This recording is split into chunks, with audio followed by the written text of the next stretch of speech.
lára sí olóore yẹn ó ní àwẹ̀ gbígbà wà,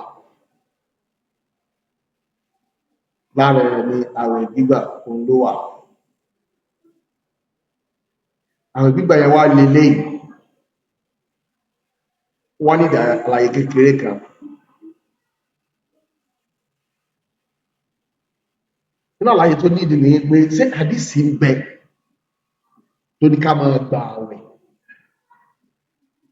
ní mẹ́wàá àkọ́kọ́ oṣù Hijjah, bẹ́ẹ̀ ni àwọn àdìsí wà, ṣùgbọ́n ẹnu kùn àwọn àhàdìsí yẹn, ẹnu kùn wá.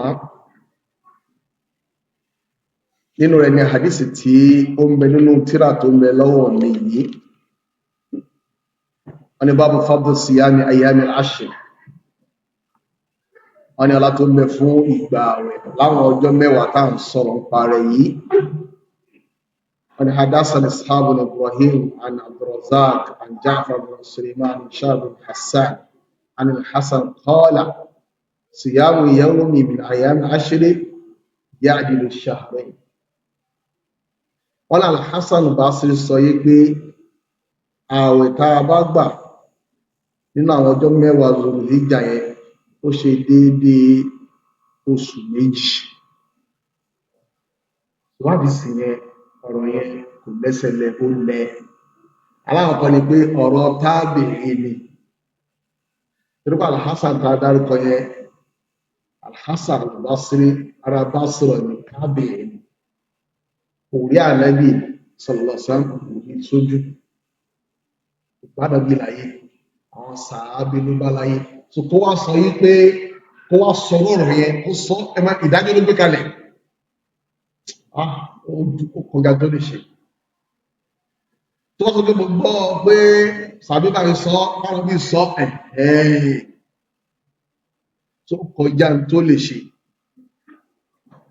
So àdísì yẹn ó ní problem. Àdísì kan náà tún wà, wọn ò mú wá ń bí. Ìyẹn sọ yí pé arba'un lam yada'ahunna an-nabiyyu sallallahu alayhi wa sallam, pé ìṣesí mẹ́rin kan bẹ Ànábì sallallahu alayhi wa sallam ò fi ilẹ̀. Hadith Hafsa bintu Umar bin Khattab ni.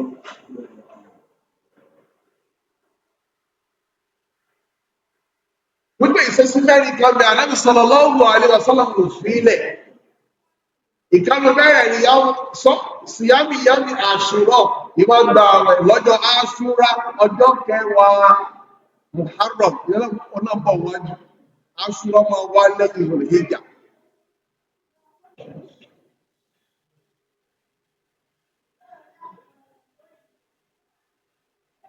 Ẹlẹ́ẹ̀kejì,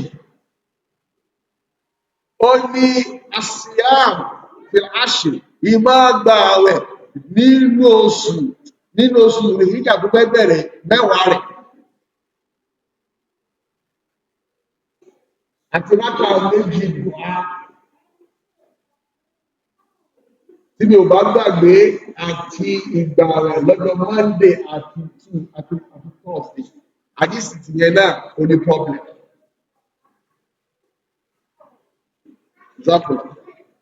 Àdísì yẹn náà ní problem.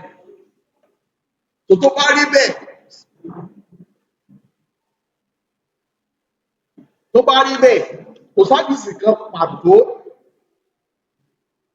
tó sọ wípé ká gbà àwẹ̀ nínú mẹ́wàá àkọ́kọ́ Dhul Hijjah.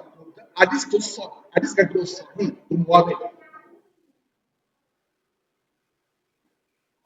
Ṣùgbọ́n ọ̀rọ̀ àkọ́kọ́ tó tún wá látọ̀dọ̀ Ànábì tá a fi kà sọ́dí ẹ̀, ó mú àwẹ̀ nígbà tó mú wọlé.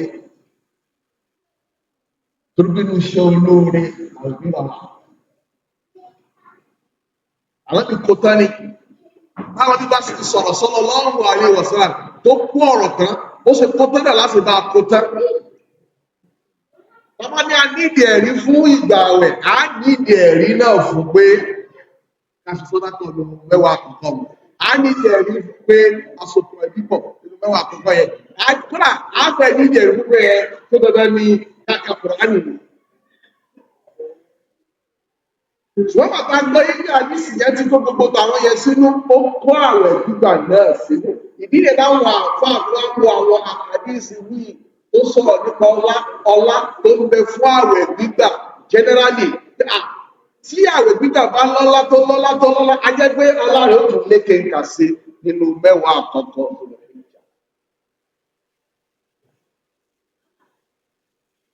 tó dáa pọ̀ fàbá lè gbà àwẹ̀ rẹ̀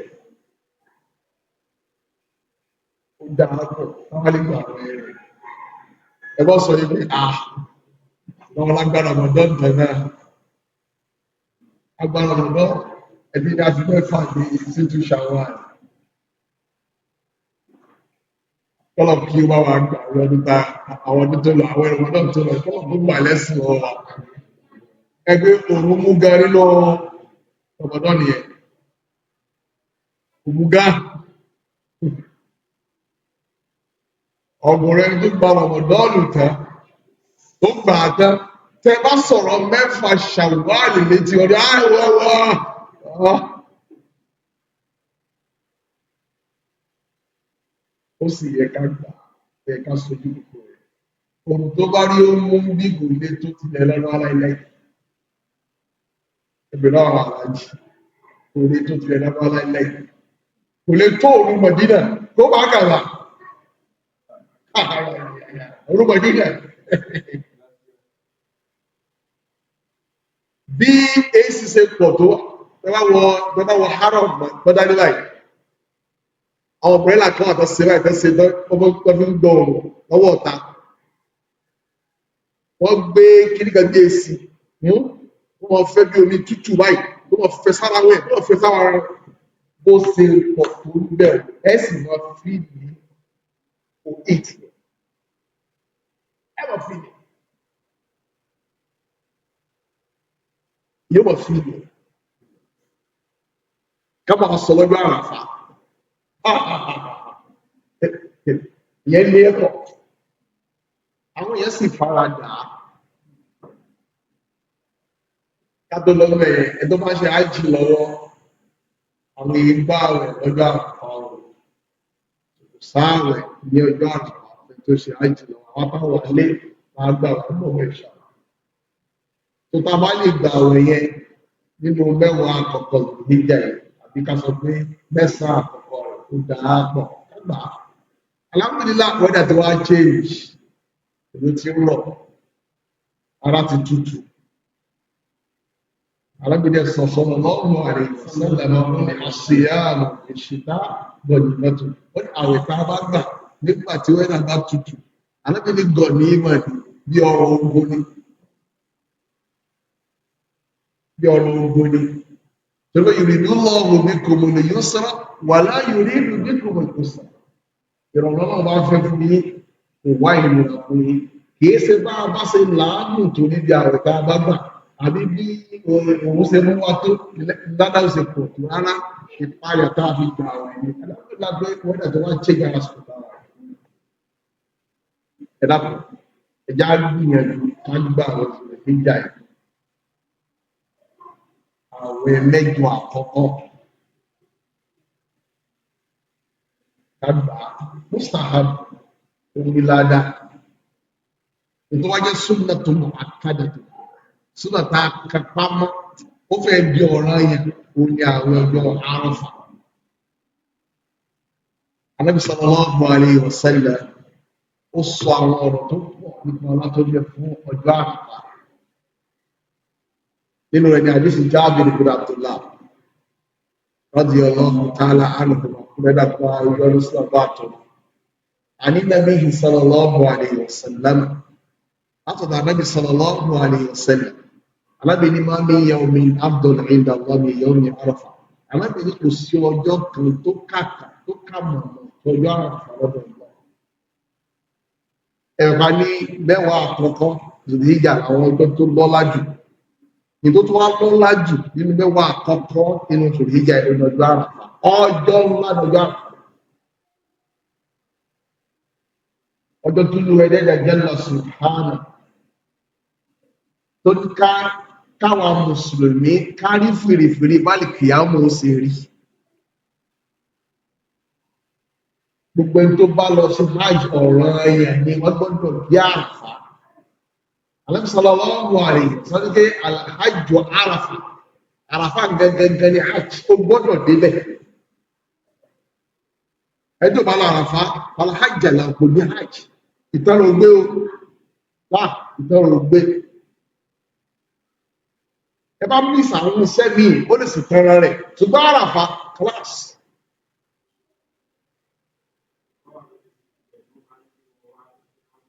Yóò wà sárafa. Èyí ò lè represent èyàn bẹ́ ẹjẹ́ lọ represent lágbàjá.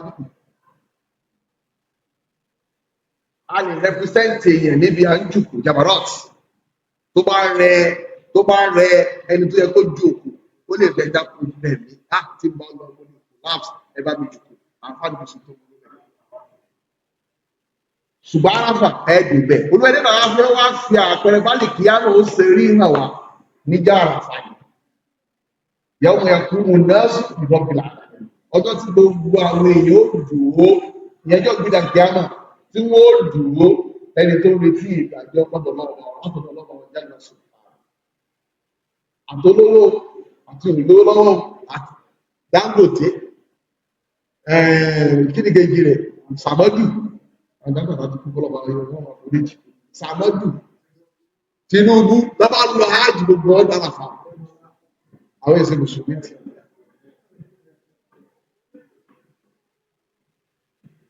tọ́ba Saudi wá ṣe hajj ló jẹ́ àràfà àjọ fílẹ̀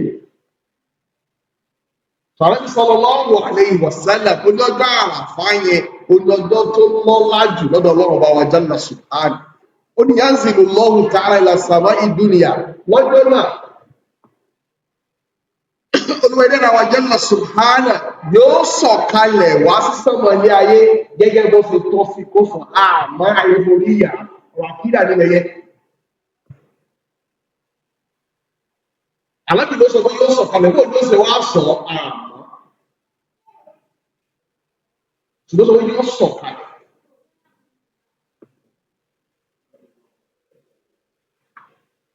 Kùránì sì fi ilẹ̀ yìí pé tó bá dàbí kìyàmà olúwẹ̀dẹ́dà wa yóò wá olúwa já rabbuka wà ní málákù sọ́fà sọ́fà. Bó ni ó ṣe wá àmọ́ táwọn lè forí ìyá gbọ́dọ̀ forí ìyá ó nìkan ló yé olóṣìmọ̀ bí ó ṣe látẹ́kùn ní o sómi ní o àmọ́ ẹ̀fìyẹ́lẹ̀ ẹgbẹ́ta àwọn ara yìí bẹ̀yẹ wá gbọ́dọ̀ sọ pé rárá kò ní sọ̀kalẹ̀ ẹ̀dùpàkọ̀ rárá gbọ́dọ̀ pé kò ní wá tí bàbá yà ní wàjá yóò wà èyí gbọ́dọ̀ pé kò ní wá ẹ̀dùpàkọ̀ ọlọ́mọ ẹ̀fí ilẹ̀ bó ṣe wà. Ó ní Ar-Rahmanu 'ala al-'arshi istawa olóhùn Ar-Rahman òun tẹ́ pẹ̀rẹ̀pẹ̀rẹ̀ lórí àlàáràṣí òun bó ló ṣe tẹ́ àmọ́ bóòrùn sẹ́sàbíṣà rẹ̀ àmọ́ sójọ máa ṣe wọ́n ṣe àgòjọ́ àdìkòjọ́ tí nígbà tó wọ́n wọ́n láti kìyàmà sójọ bá wà ṣe wọ́n wá pàṣípọ́ débi ìdára àgòjọ́ tí sọ̀kalẹ̀ tọ́lọ̀ ló sọ̀kalẹ̀ lọ́jọ́ àràfá sójọ bá wà ṣe wọ́n sọ̀kalẹ̀ kò fi bí kẹjọjọ́. Yanzilu kama yaliqu bi jalalihi yóò sọ̀kalẹ̀ gẹ́gẹ́ bó ṣe tọ́ sí gbọ̀ngbọ̀n rẹ̀. Torúkọjọ́ ńlá lọ́jọ́ yẹn lọ́wọ́ olùwà sọ̀kalẹ̀ sí sánmọ̀ ilé ayé. Ó ní fayọba yìí àbí àhìnlá àrùbí olúwẹ́dẹ́dà jalla subhanahu yóò wà máa fi àwọn tó ń bẹ lórílẹ̀ ayé tó ń bẹ ní àràfá yẹn yóò wà máa fi wọ́n yàgà. Ó jẹ́ pé nínú àwọn ẹni tọ́lọ́ ọba tó yọ́nú sí jù lọ tó nífẹ̀ẹ́ sí jù lọ òun náà làwọn tó ń bẹ ní àràfá lọ́jọ́ àràfá. Àwọn tí ẹ̀gbọ́n gbẹ̀ǹgbẹ̀ á lọ hajj yẹn. Nínú àwọn tó lọ nílẹ̀ wọn tó yọ́nú sí jù lọ tó nífẹ̀ẹ́ sí jù lọ làwọn tó ń bẹ láàyè yẹn lọ́jọ́ yẹn. Ọjọ́ náà lọ́jọ́ náà ọjọ́ náà kó ṣe ní ẹ̀tọ́ gbogbo wa hajj. Aláìmọ̀kan ló sọ wípé lọ́sẹ̀ ní hajj kí lábẹ́ lọ sí ìfẹ̀lẹ̀. ẹbí lọ́wọ́ àwọn aláìjì tọ́gbà tó lówó lọ́la ní ájì tó ń bọ̀ ẹ̀wọ́n tó lọ abẹ́ẹ̀ni lọ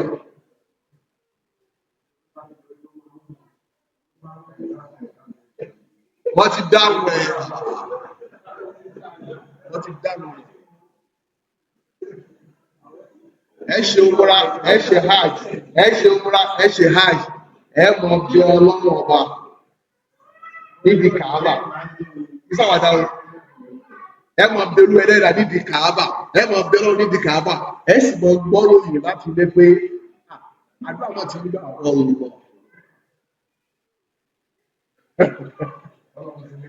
àdó wọ́n lọ ìkì í ṣe àwàdà wọ́n sì mọ̀ fún ìròyìn pé àdúrà náà ti nígbà.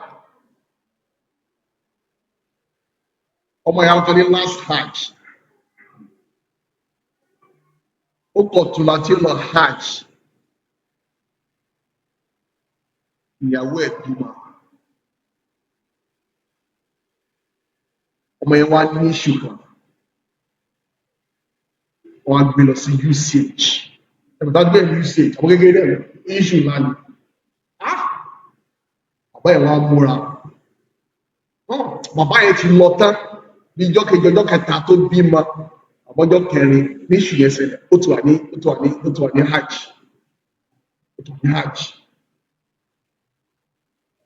ó bá ní ìṣe nínú estate wọn ẹni tí wọn bá ìlú mo fẹ́ sójú bá wọn. bí mo ṣe àwọn àdìdì sọ̀rọ̀ yẹn àwọn táwọn alé àdìdè agbọ́mọ yẹn lọ sí usage kí nìkan wọn bá ní wọn sọ pation fọmọ yẹn wọn náà sọ pation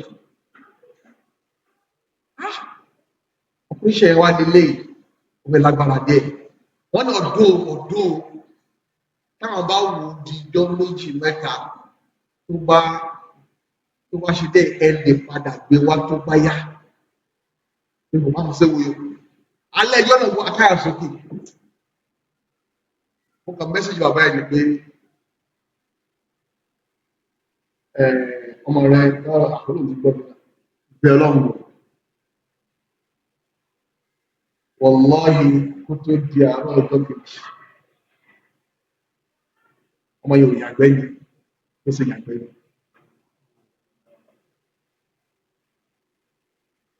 wọ́n ní ẹ̀mọ́ ìgbé lọ rí wọ́n sì ní sọ pẹ́ṣẹ̀ yẹn ṣùgbọ́n ẹ̀kẹ́tẹ̀ mọ́ akọ́kọ́ rí rìlíìfù náà wọ́n padà sọ pẹ́ṣẹ̀ yẹn lẹ́yìn oṣù mẹ́jọ wọ́n sì sọ pẹ́ṣẹ̀ yẹn lẹ́nu ọjọ́ mẹ́ta yìí ni.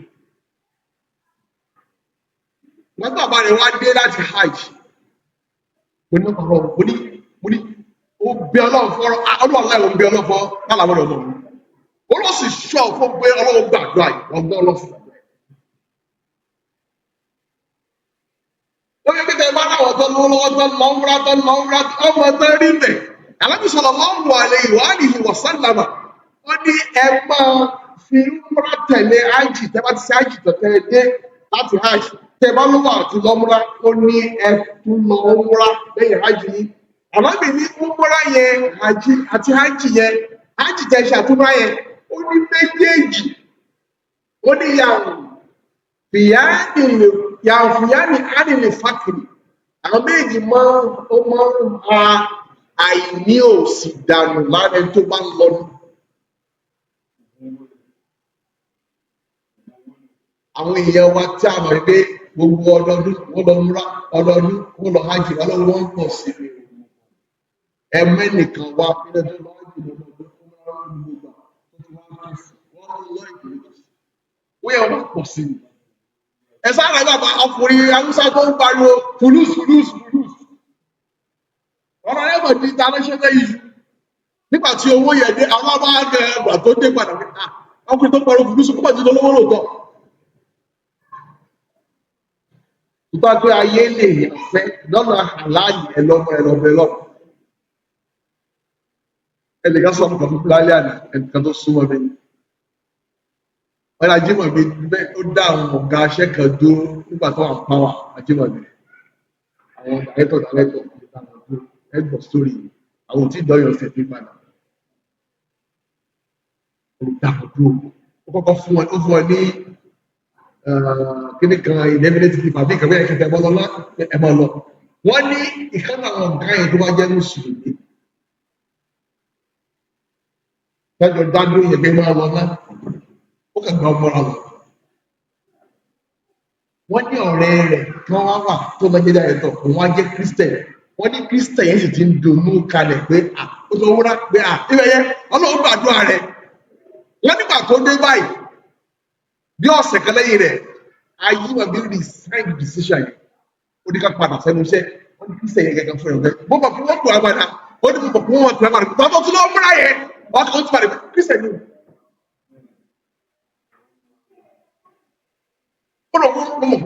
Àwọn Christian ni a mọ̀ pé tẹ̀wá wọ́n Christian kan wọ́n sneak lọ. Wọ́n sneak lọ. Tọ́lọ̀ fún gbàgbà wa. Tọ́lọ̀ mọ́ ṣe hajj àti wọn kọ́ mọ́ ṣe ilé wọn wa. Mo fẹ́ tí ọ̀nà tó rí òní. Èyí ó sì délé ìhòòhò. Báwo alájí ṣe wáyé? Wọ́n fi lọ hajj mi, wọ́n bá òyìn hajj lọ lọ. Tí wọ́n fi lọ hajj mi, wọ́n bá òyìn ẹ̀. Tọ́lá tó lọ, tọ́lá tó dé òun, wọ́n kà bọ́ sí ti yàtọ̀, wọ́n ti yàtọ̀ sí. Wọ́n tó ṣe ní ẹ̀tọ́ gbogbo wa. Wọ́n ló lọ wọ́n jẹ́ subhanahu yóò máa fi àwọn ará orílẹ̀, yóò máa fi wọ́n ṣe èèyàn. Fayakul, olùwàwọ́ máa ní kúrú ìlà ìbáàdì ṣùfánù gúbùrọ̀. Fẹ́wà wẹ́rú mi, ó ti dààmú ibi iṣẹ́ ayùtọ̀ ṣe débi pé irun orí wọn ti scatter. Ṣùkṣà, aṣáfù, irun orí wọn ti scatter.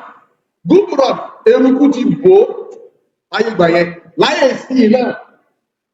Kò sí ní pẹ̀lẹ́gbẹ́ yẹn ṣe tó èyàn lọ́nà pé ó àràfàlà àgbà àkùrọ̀rù. Ó ní jáàrù ikú ní fighting army. Àwọn ìbìnrin wọ́n sọ pé àwọn ẹrú yìí látọ̀nà jíjìn oríṣiríṣi náà ti wá. Ẹ̀dẹ̀ hajj, ẹ̀dẹ̀ umrah, ẹ̀dẹ̀ tó wá láti South Africa, ẹ̀dẹ̀ tó wá láti New Zealand, ẹ̀dẹ̀ tó wá láti Canada, ọ̀nà jíjìn oríṣiríṣi náà ti wá. Lámúyárò rahmati wàlá àgbàbí. Arábìnrin ló sọ pé wọn ò tí ì rí kẹ́ẹ̀mí rí ní àlùjànnà, wọn ò sì tí ì rí ìyà mi gangan ní ìyẹn iná. Wàlámúyárò yawma aktharu àti kọ̀mìnà náà ní ìyàwó méjì. Arábìnrin sọ̀rọ̀ sàn kò wá sí ọjọ́ kan tó lu ẹlẹ́dàá tí ó wọ́pọ̀ lọ́rùn àwọn èèyàn kó o náà bí ọjọ́ àràfà. Ẹgbọ́lọ́jọ́ wo olúwẹ̀rẹ́ àmọ́ tú àwọn èèyàn lẹ̀ òun ẹja anámà lọ́pọ̀ yanturu ọjọ́ àǹfààní. Àwọn wọn náà sì máa jẹ àǹfààní ẹ̀jù àwọn tó ń bẹ lára àfà. Àwọn tó ń bẹ lára àfà ní àwọn méjì àǹfààní rẹ̀ jù. Àní òkúrí àwọn tí ó sì lára àfà wọn. Àwọn tó gbé ìkan tó jẹ àǹfààní rẹ̀ jù. Kúrẹ́ náà kó sí àwọn náà nìkan nínú àwọn tí wọ́n tù lẹ̀. Tí wọ́n látọ́ ń bẹ fún àràfà nìyẹn. Ìdí wá nìyẹn tí Ànábì wa Muhammad sallallahu alayhi wa alihi wa sallama tó fi wá ṣe wá lójú kòkòrò ká máa gbààwẹ̀ ọjọ́ àràfà. Ànábì sallallahu alayhi wa sallam ó sì wá lójú kòkòrò ká máa gbààwẹ̀ ọjọ́ àràfà nínú hadithu Abi Qatada. أن رسول الله صلى الله عليه وسلم قال أبو قتادة ní Ànábì صلى الله عليه وسلم sọ pé صوم يوم عرفة يكفر سنة قبله وسنة بعده ويوم عاشوراء يكفر عنه السنة. Ànábì صلى الله عليه وسلم ó ní àwẹ̀ tá a bá gbà ní ọjọ́ àràfà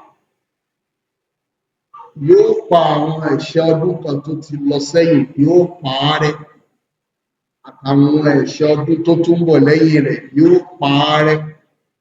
Wọ́n ní wàyọ́ ní Àṣúrà, ṣùgbọ́n àwẹ̀ ọjọ́ Àṣúrà ìyẹn ọjọ́ kẹwàá Muharram ìkáfíìrò ánìbùsàn ẹ̀ṣẹ̀ ọdún kan péré ìwáyà ní ìgbé tó ti lọ òun ló mọ́ parẹ́. ṣùgbọ́n Àràfà àwọn ọdún kan tó ti lọ àtọdún kan tó ń bọ̀ olùmọ̀ ààrẹ irú àwọn ẹ̀ṣẹ̀ wo ni àwọn ẹ̀ṣẹ̀ kéékèèké àwọn ẹ̀ṣẹ̀ kéékèèké yóò parẹ́. So àdísì Ànábì sallallahu alaihi wasallam ó fi rí ilẹ̀ ń bẹ̀ pé ká gbà àwẹ̀ ọjọ́